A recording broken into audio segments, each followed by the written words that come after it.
नमस्कार, आप देख रहे हैं बक्सर तक। चलिए नजर डालते हैं आज की खबर पे। बक्सर 1 जुलाई से भारतीय आपराधिक कानून की रूपरेखा बदल गई है। जो कानून लंबे समय से देश में चले आ रहे थे, उन पर आज पूर्ण रूप से विराम लग गया है। औपनिवेशिक शासन काल से जो 3 आपराधिक कानून देश में चले आ रहे थे, अब उनको बदल दिया गया है। आइए इस संदर्भ में डीएसपी आफाक अख्तर अंसारी ने क्या कहा। और एविडेंस एक्ट जो भी थे वो मतलब समय के अनुसार जो समाज में परिवर्तन हो रहा है, चाहे वो सामाजिक गतिविधि हो या अपराध का स्वरूप हो, अपराध की प्रकृति हो या अपराधियों की कार्यशैली हो, अपराधियों के द्वारा इस्तेमाल किए जाने वाले विभिन्न प्रकार के जो षड्यंत्र है, मशीन है या मोबाइल है, टेक्नोलॉजी है, इसका जो इस्तेमाल किया जा रहा था, तो उसमें कहीं भी मतलब जो होनी चाहिए थी कानून में व्यवस्था उनके लिए उतनी नहीं थी। तो सरकार इस पर गंभीरता से विचार की और उन कानूनों को मतलब बदल दिया गया और आज से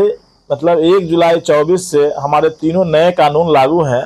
उसका मुख्य उद्देश्य है कि जनता केंद्रित, मतलब जनता के साथ न्याय त्वरित कैसे हो और मतलब पुलिस जनता के प्रति जागरूक माने कैसे बनाया जाए और जनता की सेवा के अनुरूप पुलिसिंग कैसे की जाए, माने जन पुलिसिंग को ध्यान में रखते हुए सरकार द्वारा इन कानूनों का में मतलब बदलाव किया गया और नया कानून जो है आज से लागू किया गया है। इस पे काफ़ी शोध हुआ, काफ़ी गहन हुआ। विचार के बाद ये निर्णय किया गया कि कुछ ऐसी गतिविधियां थी जो हमारे पुराने कानून में सम्मिलित नहीं थे, जिससे समाज में कुरीतियां फैल रही थी, असमानताएं थी, अपराध बढ़ रहा था, तो उनको भी रोकने के लिए नए प्रावधान जैसे मॉब लिंचिंग।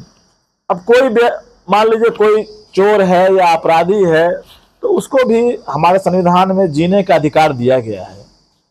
तो देखा जाता था कि कोई भी व्यक्ति यदि किसी तरह का अपराध करते हुए पाया गया तो उसे पीटा जाना या उसकी हत्या कर दिया जाना, तो इसे इस तरह के ये मतलब गंभीर अपराध की श्रेणी में आते हैं। तो इसको रोकने के लिए सरकार द्वारा नए कानून में वो बंद किया गया और इसमें जो सजा है वह आजीवन कारावास से मृत्यु दंड तक है यदि मृत्यु हो जाती है मॉब लिंचिंग में। तो यदि वह जख्मी हो जाता है तो उसी जिस तरह का उसका मतलब जख्म होगा या विकलांगता होगी उसके अनुरूप सजा है।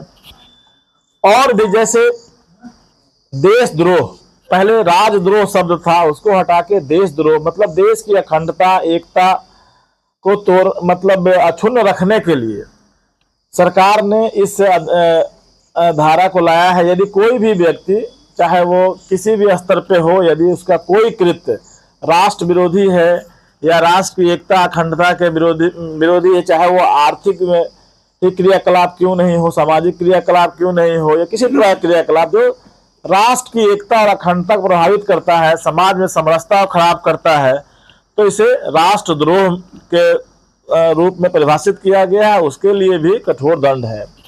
और एक मैं आप लोगों को बताना चाहूँगा कि जैसे जो एक्सीडेंट के केस होते थे, तो एक्सीडेंट के केस में भी लोग या तो डर से पुलिस के या चलो हम भाग निकलते हैं, तो हिट एंड रन के जो केसेस होते थे तो उसमें लोगों की जान चली जाती है। आपकी थोड़ी सी सजगता अगर बढ़े, यानी कि यदि आप उसे उठा के निकटतम अस्पताल में ले जाएं, उसके परिजन को बताएं, उसका इलाज करवा दें, तो शायद उसकी जान बच सकती है।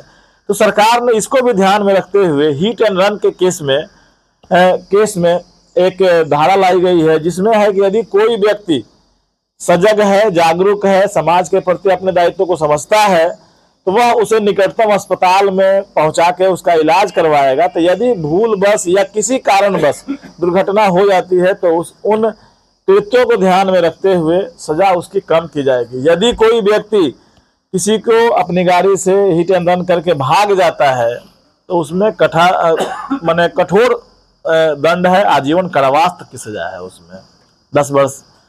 तो इस तरह से मतलब जो कानून बनाए गए हैं वो जनता केंद्रित है, जनता के हिसाब से है। बहुत सा आरोप पुलिस को लगता था कि नहीं हमारे यहाँ से ये बरामद नहीं हुआ है, ये तो कहीं और से, तो उसमें वो बंद किया गया है कि जो भी सर्च और सीजर होगा किसी घर में किसी के व्यक्ति के यहाँ, तो उसका वीडियोग्राफी होगा,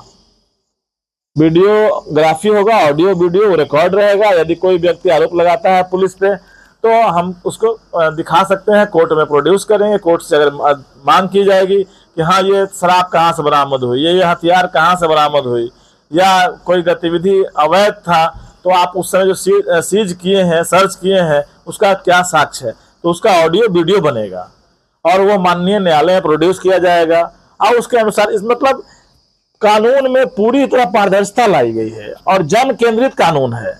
मतलब जनता की भावना, समाज की अपेक्षा, राष्ट्र की जो अपेक्षाएं होती हैं कि हाँ एक सुदृढ़ राष्ट्र